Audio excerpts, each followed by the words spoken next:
오늘 성경 말씀은 신명기 6장 1절에서부터 11절까지의 말씀입니다. 제가 여러분들 위해서 읽을 때 함께 마음속으로 읽어주셨으면 좋겠습니다. 이것은 주 당신들의 하나님이 당신들에게 가르치라고 나에게 명하신 명령과 규례와 법도입니다. 당신들은 건너가서 차지할 땅에서 이것을 지키십시오. 당신들의 하나님을 경외하며 내가 당신들에게 명한 모든 주님의 규례와 법도를 잘 지키면 당신들과 당신들 자손이 오래오래 잘 살 것입니다. 그러니 이스라엘 자손 여러분, 이 모든 말을 듣고 성심껏 지키면 주 당신들 조상의 하나님이 당신들에게 약속하신 대로 젖과 꿀이 흐르는 땅에서 당신들이 잘 되고 크게 번성할 것입니다. 이스라엘은 들으십시오. 주님은 우리의 하나님이시오. 주님은 오직 한 분뿐이십니다. 당신들은 마음을 다하고 뜻을 다하고 힘을 다하여 주 당신들의 하나님을 사랑하십시오. 내가 오늘 당신들에게 명하는 이 말씀을 마음에 새기고 자녀에게 부지런히 가르치며 집에 앉아 있을 때나 길을 갈 때나 누워 있을 때나 일어나 있을 때나 언제든지 가르치십시오. 또 당신들은 그것을 손에 베어 표로 삼고 이마에 붙여 기호로 삼으십시오. 집 문설주와 대문에도 써서 붙이십시오. 주 당신들의 하나님이 당신들의 조상 아브라함과 이삭과 야곱에게 맹세하여 당신들에게 주기로 약속하신 그 땅에 당신들을 이끌어 들이실 것입니다. 거기에는 당신들이 세우지 않은 크고 아름다운 성읍들이 있고 당신들이 채우지 않았지만 온갖 좋은 것으로 가득 찬 집이 있고 당신들이 파지 않았지만 이미 파놓은 우물이 있고 당신들이 심지 않았지만 이미 가꾸어 놓은 포도원과 올리브 밭이 있으니 당신들은 거기에서 마음껏 먹게 될 것입니다. 아멘.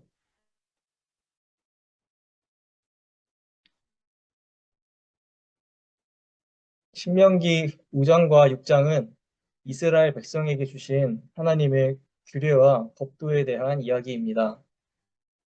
하나님께서는 자신을 떠나 우상을 섬기며 죄악에 빠지는 이스라엘 백성들에게 하나님을 섬기는 것이 무엇인지 규례를 통해 알려주셨습니다. 어찌 보면 신앙생활에 가이드라인을 제시하신 것입니다. 우리는 흔히 신앙을 믿음과 동일시합니다. 신앙이 있다는 것은 곧 하나님과 예수님을 믿는 것이라고만 생각을 하기 때문입니다. 그러나 진짜 신앙은 단순히 믿음에서 그치지 않고 삶으로 나타내어지는 것입니다. 그래서 우리는 교회에 다니는 것을 신앙생활이라고 부릅니다. 가나안에 입성하기 전 하나님은 모세를 호렙산, 신의 산이죠. 그 산으로 부르셔서 그곳에서 자신의 언약 백성들이 따를 규례를 두 돌판에 전해 주십니다. 왜냐하면 그들이 곧 들어가야 하는 가나안 땅은 우상과 이방신들을 믿는 사람들이 사는 곳이기 때문입니다. 하나님과 모세에게 불평하고 금송아지를 만들어 섬기던 이스라엘 백성들의 지금까지의 행보를 보시면 아시겠지만 이들에게 명령하지 않으면 이들은 아마도 금세 하나님을 잊고 우상을 섬길 것이 뻔했을 것입니다. 모세를 통해 이스라엘에게 전하신 하나님의 계명은 하나님을 따르는 언약 백성들이 어떤 신앙생활을 해야 하는지를 설명해 줍니다. 가장 중요한 계명은 하나님만이 유일한 신이시며 그 하나님께만 충성을 다하라는 것입니다. 그것이 신명기 6장 4절부터 쉐마의 말씀으로 구체적으로 강조가 됩니다. 쉐마란 히브리어로 들으라는 뜻입니다. 6장 4절은 하나님의 가르침입니다. 이스라엘은 들으십시오. 주님은 우리의 하나님이시오. 주님은 오직 한 분뿐이십니다. 이어지는 5절부터 9절까지의 말씀은 이 쉐마의 말씀을 구체적으로 삶에서 어떻게 실천해야 하는지를 설명합니다. 당신들은 마음을 다하고 뜻을 다하고 힘을 다하여 주 당신들의 하나님을 사랑하십시오. 내가 오늘 당신들에게 명하는 이 말씀을 마음에 새기고 자녀에게 부지런히 가르치며 집에 앉아 있을 때나 길을 갈 때나 누워 있을 때나 일어나 있을 때나 언제든지 가르치십시오. 또 당신들은 그것을 손에 메어 표로 삼고 이마에 붙여 기호로 삼으십시오. 집 문설주와 대문에도 써서 붙이십시오. 이 6장 4절에서 9절까지 말씀은 이스라엘에게 들으라고 하시는 하나님의 가르침입니다. 따라서 유대인 랍비들은 테필린이라는 성구함에 이 말씀을 보관하고 정말 본문에서 말씀했던 것처럼 이마에 붙이기도 하고 손에 붙이기도 하면서 그것들을 자녀들과 사람들 앞에서 열심히 외우고 가르친다고 합니다. 이 쉐마의 말씀은 랍비들뿐만 아니라 오늘 우리들의 신앙생활에도 중요한 지표로 작용합니다. 첫째는 신앙생활은 들음에서 시작된다는 것입니다. 하나님을 믿는 분들 중에 의외로 하나님의 말씀을 듣는 것을 소홀히 생각하시는 분들이 있습니다. 하지만 오늘 말씀에서 하나님은 분명히 우리들에게 말씀하십니다. 들으라. 지금 하나님의 모습을 우리가 볼 수는 없지만 분명한 것은 하나님은 우리에게 말씀하시는 분이라는 것입니다. 예수님도 이렇게 말하셨습니다. 들을 귀 있는 자들은 들으라. 그렇다면 어떻게 하나님의 말씀을 들을까요? 사실 하나님은 다양한 방법으로 우리의 마음에 문을 두드리고 계십니다. 하나님의 목소리를 기도 응답을 통해 들을 수도 있고, 때로는 직접 들었다고 하시는 분도 있고, 다른 사람을 통해 또는 설교 말씀과 기도와 찬양과 예배를 통해 혹은 우리의 환경을 통해 하나님은 다양하게 우리에게 말씀하고 계십니다. 사도행전 17장을 보시면 바울이 이렇게 말합니다. 인류의 모든 족속을 한 혈통으로 만드사 온 땅에 살게 하시고 그들의 연대를 정하시며 거주의 경계를 한정하셨으니 이는 사람으로 혹 하나님을 더듬어 찾아 발견하게 하려 하심이로되 그는 우리 각 사람에게서 멀리 계시지 아니하도다. 하나님은 살아계신 하나님이십니다. 그렇기 때문에 바울의 말처럼 우리에게서 멀리 계시지 아니하시고 우리가 하나님을 찾아 더듬으면 찾을 수 있게 우리에게 말씀하시는 분이십니다. 둘째로 쉐마의 말씀은 우리의 신앙생활이 들음으로 끝나는 것이 아니라 실천으로 나아가야 함을 요구합니다. 5절에서 당신들은 마음을 다하고 뜻을 다하고 힘을 다하여 주 당신들의 하나님을 사랑하십시오 하고 전합니다. 신앙생활은 하나님을 사랑하는 것입니다. 주님께서 우리에게 보여주신 그 사랑에 반응하여 우리도 하나님을 사랑하는 것입니다. 그리고 그 사랑을 예수님께서 말씀하신 이웃 사랑으로까지 이어가는 것이 신앙생활의 모습이라고 할 수 있겠습니다. 셋째로 쉐마의 말씀은 우리의 신앙생활이 일종의 훈련이라고 말합니다. 앞서 말씀드린 것처럼 유대인들은 이 쉐마의 말씀을 교육할 때 사용합니다. 즉, 하나님 사랑의 신앙생활을 가르치고 훈련한다는 것입니다. 저희 부모님도 저에게 기도는 훈련이다, 예배 드리는 것도 훈련이다 라는 말을 많이 하셨습니다. 어렸을 때는 그 말이 이해가 되지 않았는데 자라면서 조금씩 이해가 되기 시작했습니다. 훈련이란 습관을 만드는 것입니다. 말씀 읽기, 기도하기, 예배드리기, 성경에 등장하는 우리 신앙의 선조들은 이것들을 아주 열심히 목숨과 같이 지켰다는 것을 우리는 알고 있습니다. 그들은 그것을 지키도록 자신을 훈련했기 때문에 그것이 가능했을 것입니다.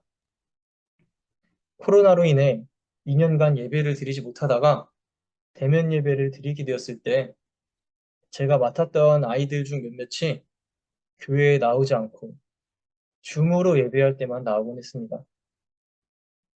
그 전에는 잘 나오던 아이들이 코로나 기간 동안 예배 훈련을 드리지 못해서 마음의 신앙이 나태해진 것입니다. 저는 그때 신앙도 훈련이라는 것을 깨달았습니다. 그렇기 때문에 이것을 가지고 그 아이들에게 뭐라고 비난을 할 수는 없었습니다. 대신 코로나 기간 때문에 훈련의 기간이 없어서 어쩔 수 없었던 것이기 때문에 아이들이 다시 교회에 오게 하기 위해서 2배, 3배 힘들게 노력해야 했던 기억이 납니다. 저도 이 새벽 예배를 신앙의 훈련이라고 생각하고 참여하고 있습니다. 이 훈련이 잘 되어 있다면 어떤 사탄의 공격에도 우리의 믿음이 흔들리지 않을 것이라 믿습니다. 마지막으로 쉐마의 말씀은 우리에게 늘 말씀을 가까이 할 것을 요구합니다. 모세는 백성들에게 하나님의 말씀을 마음에 새기고 자녀에게 부지런히 가르치며 집에 앉아 있을 때나 길을 갈 때나 누워 있을 때나 일어나 있을 때나 언제든지 가르치라고 말합니다. 또 말씀을 손에 메어 표로 삼고 이마에 붙여 기호로 삼고 집 문설주와 대문에도 써서 붙이라고 말합니다. 사랑하는 성도 여러분, 하나님의 말씀을 가까이 하는 우리가 되었으면 좋겠습니다. 하나님이 우리에게 말씀하시는 가장 근본적인 방법은 성경을 통해서입니다.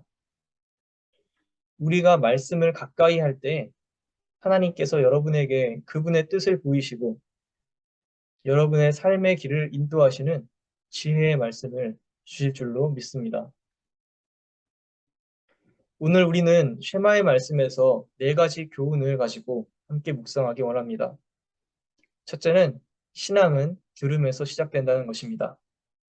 들으라고 하신 하나님의 말씀대로 우리의 마음의 문을 열고 귀를 열고 하나님의 말씀을 듣는 우리가 되기를 소망합니다. 둘째는 신앙생활은 실천이라는 것입니다. 하나님은 우리에게 힘과 뜻을 다해 여호와 하나님을 사랑하라고 하셨습니다. 우리의 신앙생활은 지적인 동의가 아니라 주님의 사랑에 반응하는 것입니다. 주님께서 우리에게 주신 사랑에 반응하여 하나님을 사랑하고 그 사랑을 이웃에게도 나눌 수 있는 우리 모두가 되기를 축복합니다. 셋째로 신앙생활은 훈련입니다. 쉐마의 가르침은 곧 신앙의 훈련이었습니다. 우리의 신앙이 나태해져서 연약해지지 않도록 사단의 공격에도 이길 수 있도록 예배와 기도 생활에 힘쓰는 우리가 되기를 소망합니다. 마지막으로 쉐마의 가르침은 말씀을 가까이 하는 것입니다. 모세가 백성들에게 쉐마의 말씀을 늘 가까이에 두게 한 것처럼 우리 역시 하나님 말씀을 늘 가까이 두고 묵상하며 하나님의 뜻을 발견하는 신앙인이 되기를 축복합니다. 같이 이 시간 기도하겠습니다. 우리에게 말씀하시는 하나님, 살아계신 하나님, 이 시간 오늘 신명기서 말씀을 통해서 우리들에게 주님께서 주시는 말씀이 있었습니다. 그것은 주님께서 들으라고 하신 쉐마의 말씀입니다. 하나님께서 그 모습을 저희에게 보이지는 않으시지만 분명한 것은 주님은 살아계시고 늘 우리에게 말씀하고 계신다는 사실입니다. 저희가 마음을 열고 귀를 열고 그 주님의 목소리를 들을 수 있게 하여 주시옵소서. 저희의 매일매일의 삶 가운데서 주님을 만나고 주님의 목소리에 귀를 기울이도록 저희를 이끌어 주시옵소서. 오늘 특별히 쉐마의 말씀을 통해서 우리가 하나님의 말씀을 가까이 하고 또 신앙생활이란 주님께서 보여주신 그 사랑을 실천하는 삶이라 들었습니다. 저희가 그 주님의 사랑을 사람들에게 전하고 저희 삶 가운데서 자연스럽게 나올 수 있도록 저희와 늘 함께하여 주시옵소서. 그러므로 주님의 영광을 저희가 온 세상에 드러내는 주님의 귀한 자녀들이 되게 하여 주시옵소서. 혹시 이전에 저희가 마음의 어려움으로 인해서 하나님보다 더 사랑하는 무언가를 저희 마음속에 품음으로 인해서 주님 말씀에 기울이지 않았다면 오늘부터 다짐하는 것은 저희가 주님 말씀을 듣기를 더욱 사모하고 간절하게 주님 말씀에 귀를 기울이는 자세입니다. 주님께서 이끌어 주시고 저희가 어려울 때 붙잡아 주셔서 그 믿음을 잃지 않고 주님께 향하여 나아갈 수 있도록 인도하여 주시옵소서. 오늘 예배에 참여하신 분들에게 함께 하시고 우리들이 드리는 기도가 하나님께 온전히 전달될 수 있는 기도가 되게 하여 주시옵소서. 이 모든 말씀 예수님의 이름으로 기도드렸습니다. 아멘.